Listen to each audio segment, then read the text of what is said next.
Hello and welcome to the ABN News. I am Stanley Affair. First, the headlines. The Federal High Court in Abuja has granted bail to the Senate President, Dr. Saraki, his deputy, Senator Ekweremadu, and the fourth defendant over charges of alleged forgery of the Nigerian Senate standing rules. David Cameron is to meet European Union leaders for the first time since the UK had voted to leave. And Italy are true to the last 8 of Euro 2016 following a 2-0 win against holders Spain on Monday.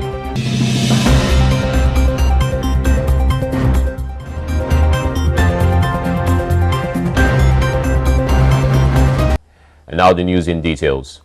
A federal high court in Abuja has granted bail to the Senate President, Dr. Saraki, his deputy, Senator Ekweremadu, and the fourth defendant over charges of alleged forgery of the Nigerian Senate standing rules.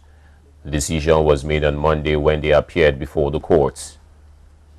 The court asked the accused to produce 2 reasonable sureties who must be Nigerian men or women, and they must own properties in Asokoro, Maitama, Wuse or Garki areas in the Federal Capital Territory. The trial judge, Justice Yusuf Halilu, said that the accused would be remanded in Kuje prison if they failed to meet the bail conditions. The court has adjourned the proceedings till July 11 for the commencement of trial.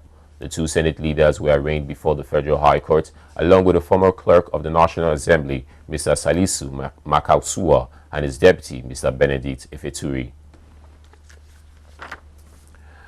The Senate President has been reacting to his arraignment alongside his deputy and the Federal High Court sitting in Abuja over alleged forgery of Senate standing rules. Senator Saraki, in a statement personally signed by him, reiterated his innocence and that of his deputy, Senator Ekweremadu, of the charges filed by the Attorney General of the Federation. The Senate President claims that the charges represent an abuse of the principle of the separation of powers between the executive and the legislature as preserved in the nation's constitution. Senator Saraki describes the action by the Attorney General as misguided and alleges that there now exists a government within the government of President Muhammadu Buhari, who in his words have seized the apparatus of the executive powers to pursue the nefarious agenda. Meanwhile, the presidency in a response dismissed Senator Saraki's claim of having a government within a government that has seized the apparatus of the executive power of pretentious and imaginary. The presidency challenged him to back his claims with more information by identifying those who constitute the government within the government.